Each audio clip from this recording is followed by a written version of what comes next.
Hi, Vanessa. We're just waiting for everyone to switch over here.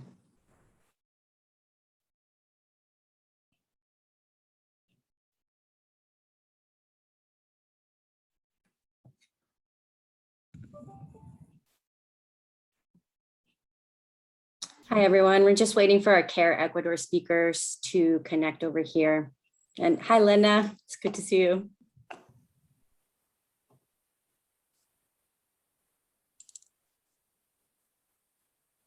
Hola, Mónica. Hola, Sarita. Creo que le vamos a dar unos cuantos minutos para que la gente se conecte. De acuerdo, muchas gracias. Sí, ahorita voy a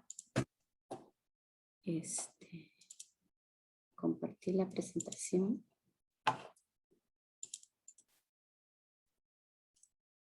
Voy a hacer mi pantalla. Sí, ahí se ve.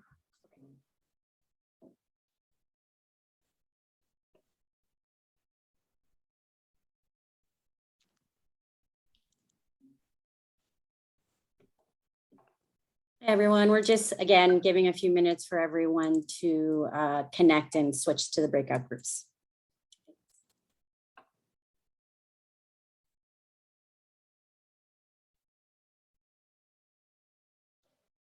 And just a quick note that please, if you have any questions, if you could please put them in the chat, that would be really great.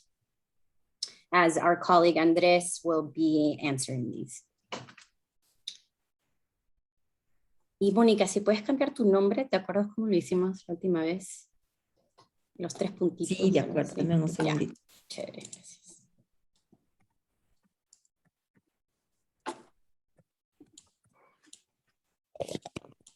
Andrés, ¿estás conectado? Sí. Ahí está, ya.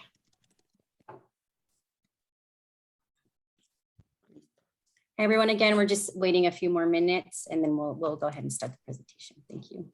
And if you have any questions, please put them in the chat.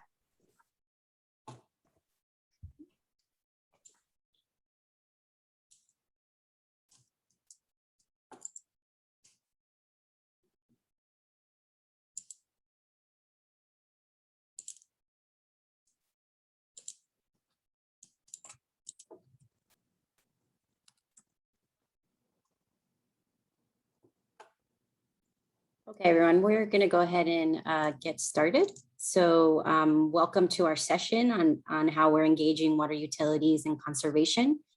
Mónica Tovar, who is the Program Quality and Resource Mobilization Director at CARE Ecuador, will be presenting on the district landscape model that CARE implements in the Pedro Moncayo Canton. I'm just going to do a little quick introduction to our CARE Ecuador colleagues. Mónica, as I said, is a Program Quality and Resource Mobilization Director at CARE Ecuador. She holds a master's in gender and development from the Latin American Faculty of Social Sciences. She has experience in public, private, civil society organizations, and international organizations. In these spaces, she has led development projects, strategic and operational planning, and has facilitated participatory workshops for the design and follow-up strategies at the programmatic and institutional level. She has also led training processes in monitoring and evaluation in the Latin American Public Policy Research Initiative. We're also joined by Andres Cordova. He is the coordinator for resilient communities at CARE Ecuador. He is the project manager for this project. We will be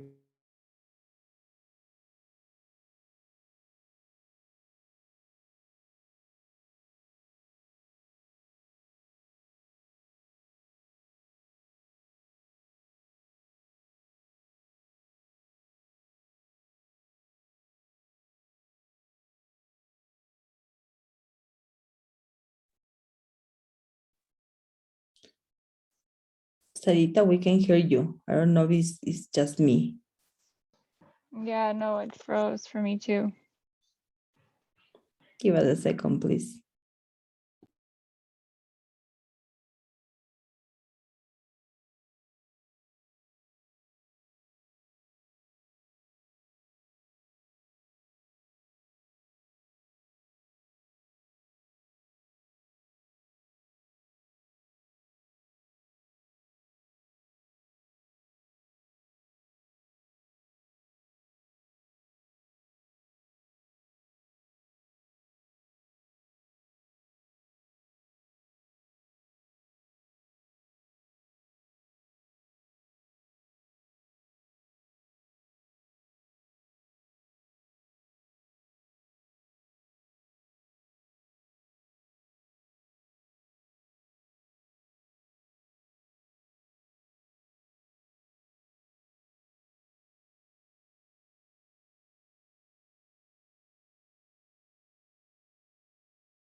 Hi, sorry about that. I lost power, but it's back on. Apologies for that. But I'll finish Andres's biography.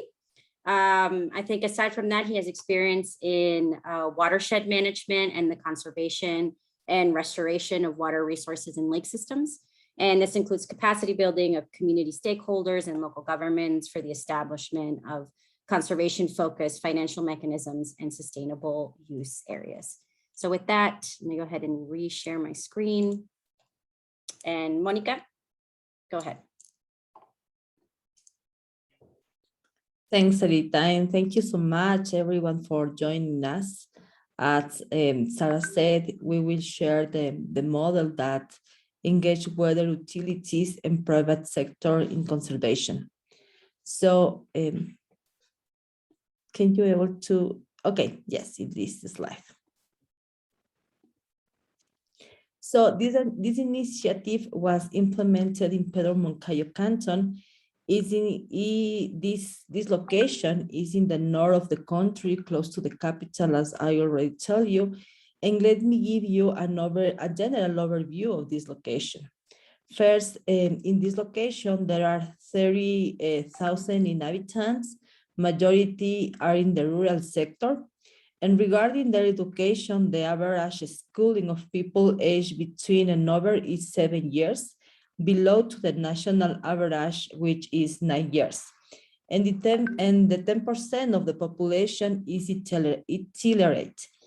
So regarding the health, this canton registered an increase of catastrophic disease, such as cancer, due to excessive use of agrochemicals. And the productive activity of this location is part of primary agricultural production, and most of its economically active population is employed in the private sector dedicated to the production of flowers for exportation. So when you see the famous flowers from Ecuador, they come from this location. So Pedro Moncayo also has different parishes, as you can see in the map, and we implemented this action in this project in 2 different parishes, in Toachi and Tocachi. So the next slide, please. So what was the context before the implementation of this mechanism of the water fund? It's important to mention that Pedro Moncayo has a strong climatic problem expressed in long periods of droughts and heavy rains in short periods of time. Another problem is the frost that directly affect peasants' productions, considering that it is one of the main productive activities in this area. It is important to note that 30 years ago, the private companies implemented a model of floricultural production that generate this dependence on monoculture and agroindustrial waste, causing erosive impacts on the soil. So for that reason, it is important to say that now they are in a process to recover the soil for another kind of production. On the other hand, in Pedro Moncayo is the Mojanda Lagoon, which is a water supply area of the canton and also for the other nearby provinces. It means that some different cities around Pedro Moncayo needs the water of the Mojanda Lagoon for the human consume and also for their lands. So before the implementation of the project, this area was in a danger to the mismanagement of natural resources. For example, there were no regulation on the agricultural borders, and these areas were not considered as a conservation area before the implementation of the project. Therefore, actions were required to conserve this area for the provision of ecosystem services. Likewise, the lack of budget and political will had not developed the technical capacities of the local government to address the problems caused by the climate change. Therefore, an intervention with local government was required to ensure that the project actions are sustainable in the long time and after of the period of the project. Finally, and not less important, is that we identify a lot of coordination spaces in this location, but not an effective participation of the community in the decision making, and much less of the women and association formed by women, who are mostly dedicated to food production and sustain the economy of this location. So, when we realize that we see how to change the crisis in opportunity, we realize that the woman can have the opportunity to lead the crisis regarding their great initiatives that they are developing, that they were developing by themselves. Next slide, Sarita, please. Thank you. So regarding this context, we decided to work in 3 different components at the same time. The first component, in the first component, we both agricultural sector. So here we set up an agroecological school with an innovative approach. It means that the women producer had a chance to learn about the agroecological production in their lands, because we take the technical people to their lives in order to explain how to produce in agroecological way. So they learn not only theoretical concepts, but could learn into practice, because the school was developed on its own plots. So in order to do this, we strengthened the organizational process of women producers.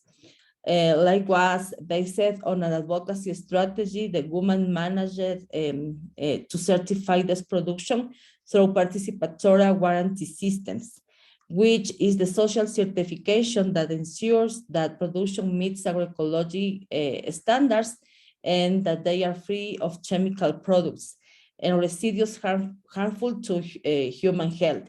It means that with this certification, they has the opportunity to engage more consumers to this kind of products that are free of chemical things.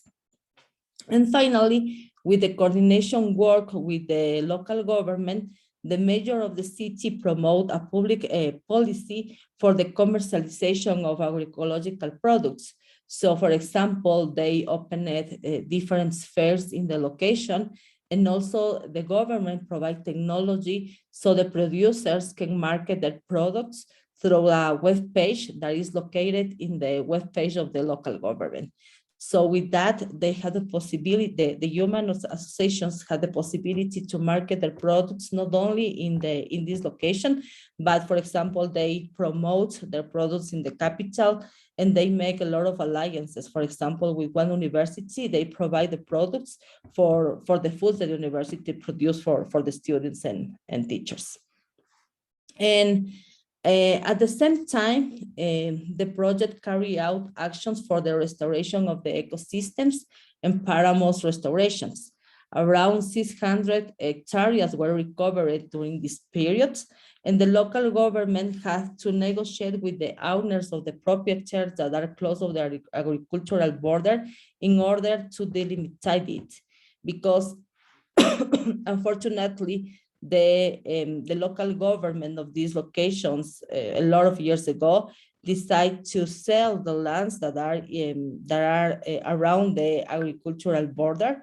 So they doesn't have any policy related to how to control this agricultural border. So during the project, CARE, they give technical assistance to the local government in order to negotiate with them the possibility to not make the productions around this agricultural border.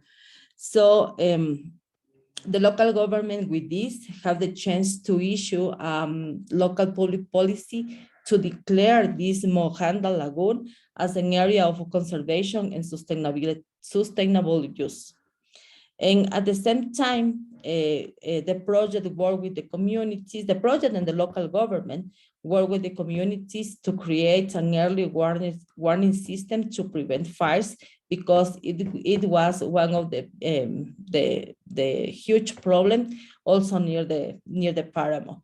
So the government has to work with the communities in order to delimit the agricultural border and also to create this early warning system. And finally, we develop a strong plan for building capacities in the local government. So we accompany them to establish spaces for the community participation, also for building the public policy regarding the conservation of the paramos, the strengthening of the agroecological production and the commercialization of this production, and also the establishment of the mechanism of the water fund. So next slide, please. Thank you, Sarita. So before to create this water fund, it was very important to note that the declaration of the area of conservation and sustainable use of Mojanda has different components until to arrive there. The first one is that the project created this local research committee, and the main objective of this local committee was to identify the quantity and the quality of the water. So we strengthen the capacities in the community in order to do that, but also to generate awareness sessions and awareness campaign related to the importance of the care of water in this location. Also, we have this early warning system for firefighting. And with that, we have to strengthen also the capacities in the community. We create different brigades in order to manage this early warning system. And how to do that in coordination also with the local government and with the technician who has the responsibility to prevent these problems near the paramos. Also, we work with the community to develop adaptation plans for the conservation of water source. It means that we had to connect with the community, and with them we developed this plan, and this plan also was approved by the local government, and the local government now accompany these adaptation plans with the community, and the community has different responsibilities with that. For example, they know now they know how to use water, how water that they need for their consumption, but also for their lands. So these adaptation plans now is part of and is one of the tools of the local governments. Also, we have this community participation and leadership, and mainly here we work with the organization led by the women. We strengthen their organizative process in order to increase their leadership and the possibility to participate in the decision-making of the local government and also in the community. So now they have a very strong participation in the decision-making, and also they have a very great positioning into the communities, and the communities believe in them, and they can develop also another process in coordination with the local governments. And at the end, the decision and political will to guarantee the sustainability of the ecosystem, it was very important, because at that time, there was a mayor who was very engaged with this process. And after that, when another mayor come, he will not very engaged with that.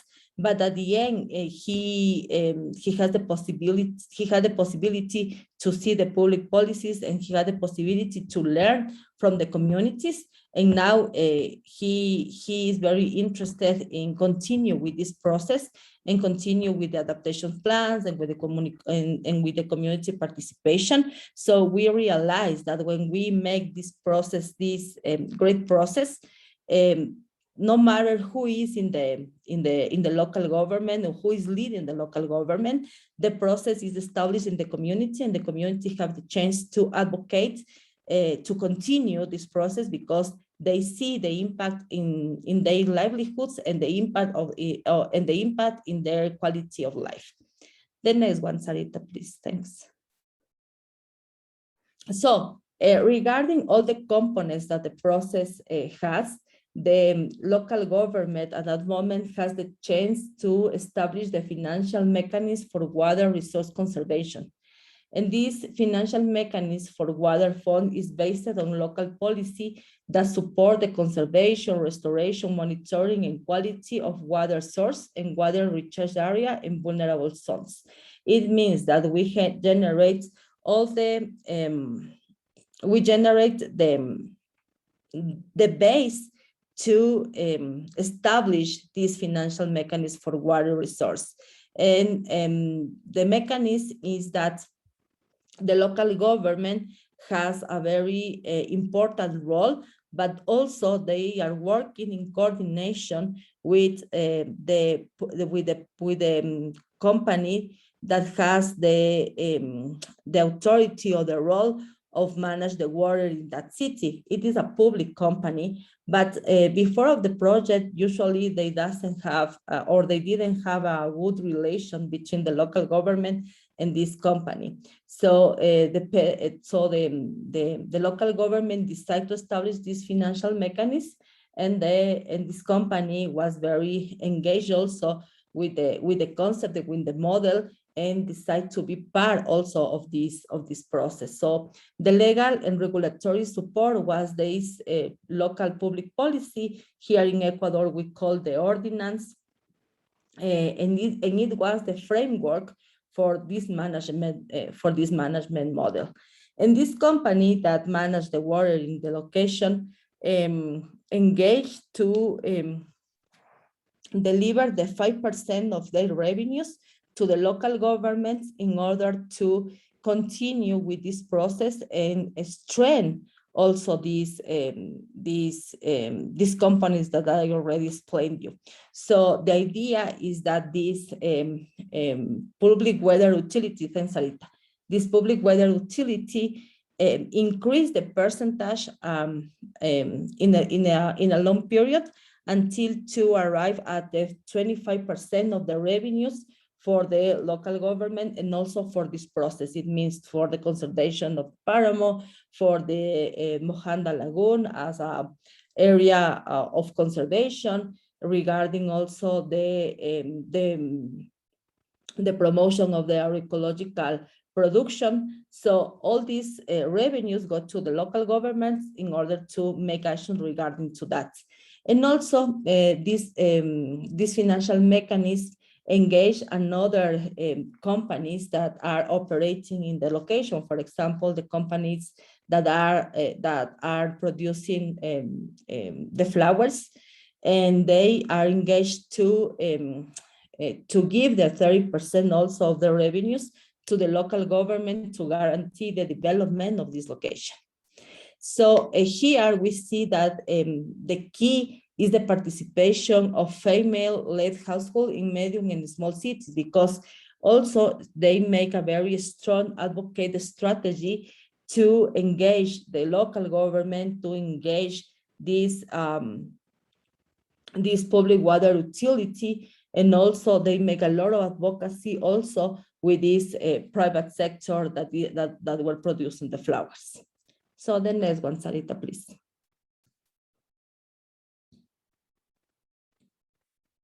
So as I already explained you, the management of this water farm is the base is this local public policy, because in the public policy establish the mechanism and the percentage of the revenues that the private sector has to contribute to this. After that, they have a management committee. The management committee is formed by the mayor of the city, the technical team of the local government, and also the technical team of these private companies and of this public water utility. So as I already tell you, the idea is that this compensation promote or improve the conservation and restoration actions that the local government has to implement in this area. The next one, please.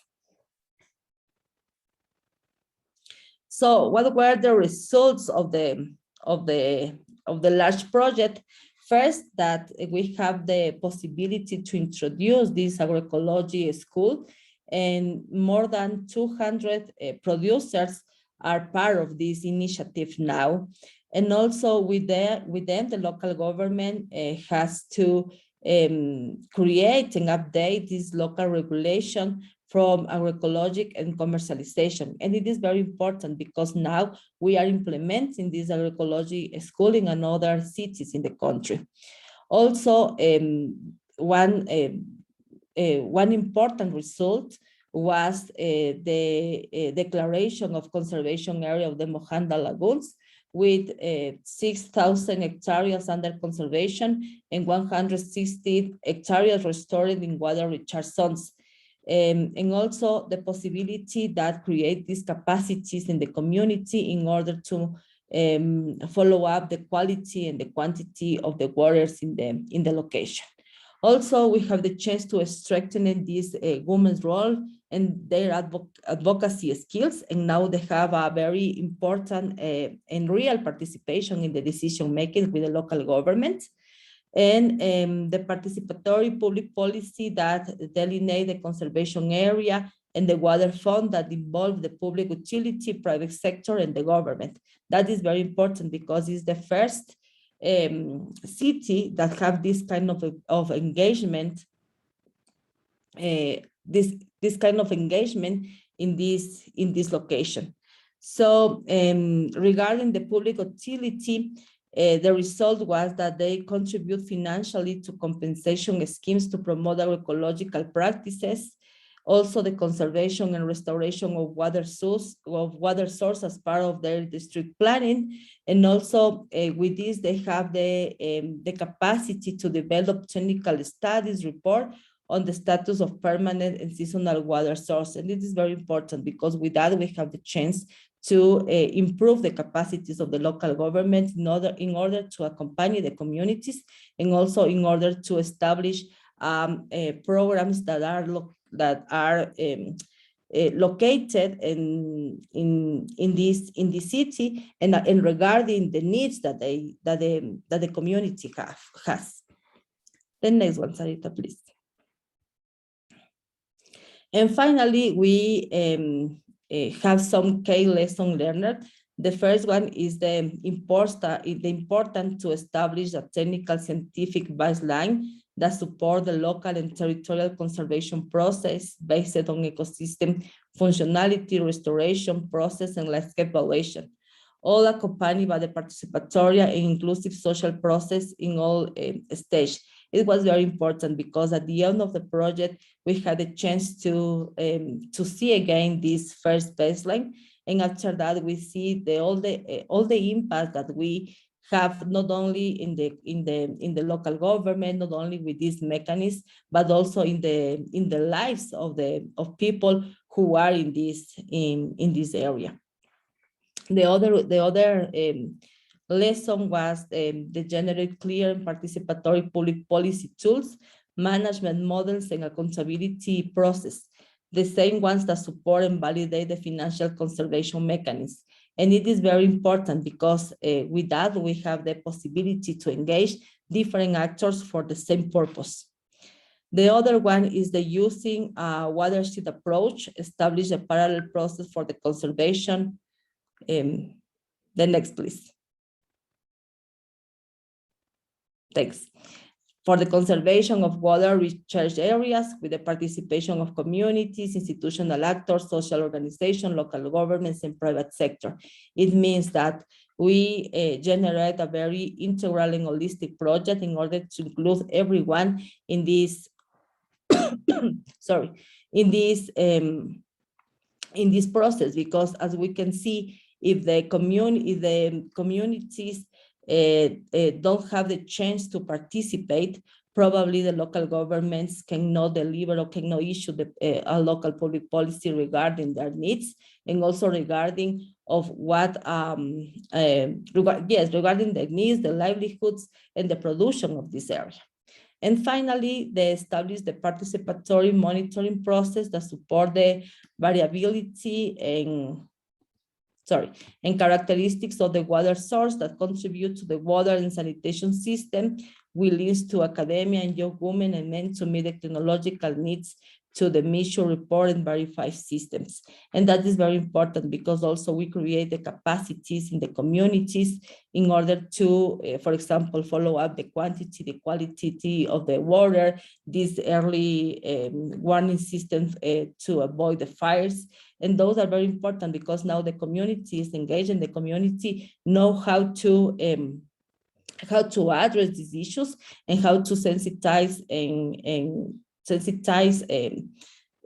people in this process too. So it's not only a responsibility of the local government or the private sector, but also the responsibility of the community, and now they are aware of it. So I think that's the next one, please. Yes, so this is our presentation, and your questions and suggestions or opinions are more than welcome. So thank you so much. Thanks, Sarita. Thanks, Monica. Monica, Andres, thank you for that. Guys, we're opening. We've got about 6 minutes for questions. I know Andres responded to David's first question. Andres and Monica, we have a second question from Stephanie. She wants to know, how did the public utility feel about the 5% revenue contribution?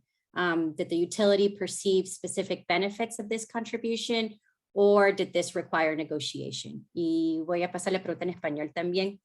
Stephanie nos está preguntando qué opinó la empresa sobre la aportación del 5% de sus ingresos. ¿Percibió ella los beneficios concretos de esa contribución o fue necesario negociar? Tal vez Andrés puede responder y Sarita igual yo puedo apoyar con la traducción en el chat. Perfecto.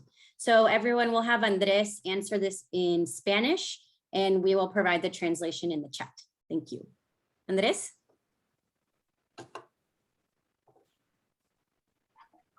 Sí, a ver, creo que el proceso de negociación siempre es complicado, sobre todo con las empresas, sean públicas o privadas. Pero creo que existen dos momentos. Uno en el cual se hace un proceso más de sensibilización y de lógica de trabajo con la empresa pública, para entender de que si no existe al menos un mecanismo de conservación que le ayude a la empresa a sostener los procesos de agua, va a ser complicado que esto o que la empresa tenga agua de aquí a 30 o 50 años. Entonces creo que ese es el primer proceso de negociación, y el segundo sí es el más duro, ya es el de dinero, ¿no? El de ver la parte monetaria, donde ahí sí fue una incidencia muy fuerte desde las autoridades también, para entender que esto es un dar, o un ganar. Al final es proporcionar un porcentaje de lo recaudado por la empresa, que en este caso hay que tener claro que la empresa tiene una ganancia, ¿sí? Y ese porcentaje recaudado poder incorporarlo a un mecanismo financiero de conservación o un fondo de agua. Entonces creo que ese porcentaje sí fue un poquito más difícil de negociar, teniendo en cuenta que tenemos un estimado de que durante los primeros 5 o 10 años del fondo, ese porcentaje va a ir aumentando hasta llegar a un 25%, que ese sí ya es un porcentaje mucho más fuerte. Al inicio la negociación era un 25% de lo recaudado, que la empresa no lo admitió por ningún lado, pero después se llegó a este 5%, pero teniendo como esta ventana para poder llegar hasta un 25% en los primeros 10 años. Entonces creo que esa negociación siempre va desde la sensibilización hasta llegar ya a la parte mucho más monetaria. Y claro, y el proceso no es muy corto, más bien es bastante largo y tortuoso, pero se puede llegar a una negociación siempre y cuando la empresa esté consciente de qué es lo que requiere durante los últimos, o más bien dicho, una perspectiva en los siguientes 10 años de funcionamiento. Gracias, Andrés. Mónica, no sé si quieres añadir algo. No, just to say and to emphasize that the first thing that we do is to sensitize this company related to the water availability, because before the declaration of the conservation of this Mojanda Lagoon, they are facing a lot of problems related to the access of water. So with this campaign with the company, we have the chance after that to negotiate the percentage of the contribution. As Andres said, it was very difficult because at the beginning, the local government proposed the 25% of the revenues, and the company was not agree with this percentage. So at the end, they can negotiate the 5%. And this will increase in a period of time. It is 25 years until they are up to the 30% of the contribution. But now they are the company is engaged because they regard and they see and they realize the situation of water in this location. Thanks, Monica. And yeah, and just to push the message home that this was a very long process that took Care Ecuador a significant amount of time and required support from the government. But thanks, Monica and Andres. So we'll go to the second question from Paul. He asked, what strategies did Care and partners use to ensure the participation of women and other marginalized communities in this process, and were there challenges combining community level and scientific academic knowledge? Also, just before we move on, we're already at time. I think this breakout room will automatically end in 10 minutes, so we'll kind of try to answer this last question very quickly. Andrés, la pregunta de Paul, él quería saber qué estrategias utilizaron CARE y sus socios para garantizar la participación de las mujeres y otras comunidades marginales en este proceso. ¿Hubo dificultades para combinar los conocimientos comunitarios y los científicos y académicos? Y esa es una muy buena pregunta por el hecho de que en los territorios, o sea, una estrategia clave fue llegar a los territorios. O sea, una estrategia clave fue hablar en los territorios con las personas que son parte del territorio. Y creo que eso nos ayudó muchísimo. Y claro, es un trabajo arduo, pero lo que sí nos ayudó es hablar con cada uno de los territorios, vincular a las mujeres en los tiempos que ellas podían vincularse, establecer espacios de diálogo que sean participativos, pero también que sean de decisión, que eso fue muy importante, porque muchas veces esos espacios de diálogo no tenían decisión. Entonces, ¿cuál fue la estrategia? Vincularnos justamente en asambleas que se hacen en Ecuador, que en la parte comunitaria, donde se puede tener decisión. Y ahí es donde vinculamos mucho a grupos como mujeres productoras, mujeres ganaderas, mujeres que también estaban dentro de las juntas de agua. Y eso ayudó muchísimo a que, sobre todo, la mayoría de actores tengan voz en esos espacios. Y, sobre todo, visibilizó el hecho de que muchos de ellos tenían requerimientos también. Entonces, fue como hacer un barrido de qué requerimientos se deberían tomar en cuenta para las siguientes planificaciones del Fondo de Agua, y la empresa de agua debería también tener en cuenta esos requerimientos que muchas veces iban enfocados también en cómo estaba el accionar de la empresa y cómo la empresa podía vincularse a procesos comunitarios como juntas de agua, juntas de regantes, que no tenían que ver con el agua potable, pero utilizaban mucho las fuentes de agua que eran utilizadas por las comunidades en épocas de sequía, por ejemplo.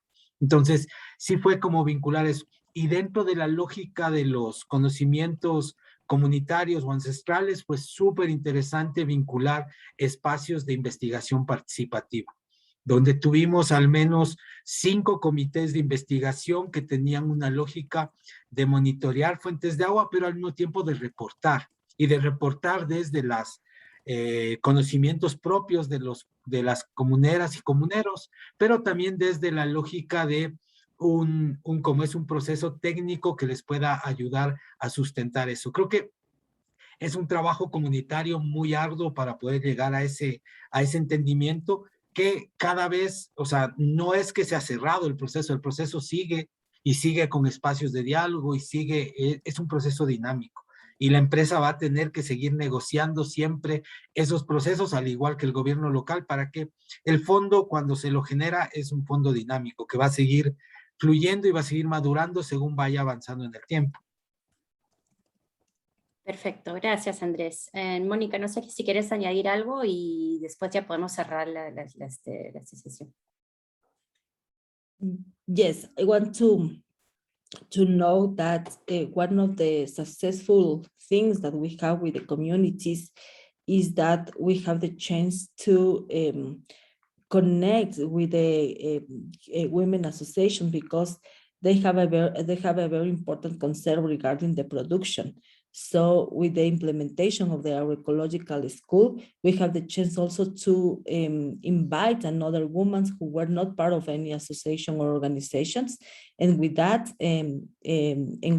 we also can establish other kind of communication regarding, for example, with the restoration, the conservation, the production, listening what are they need to move from the production with agrochemical things to move to agroecological production. And that is very important because they feel engaged with the process, and also they decide to generate this advocacy strategy. And around their advocacy strategy, they achieve a lot of goals into the project. For example, this social certification for agroecological products, these commercializations things, because from the commercialization, for example, they can improve their livelihoods and also they can improve the quality of life.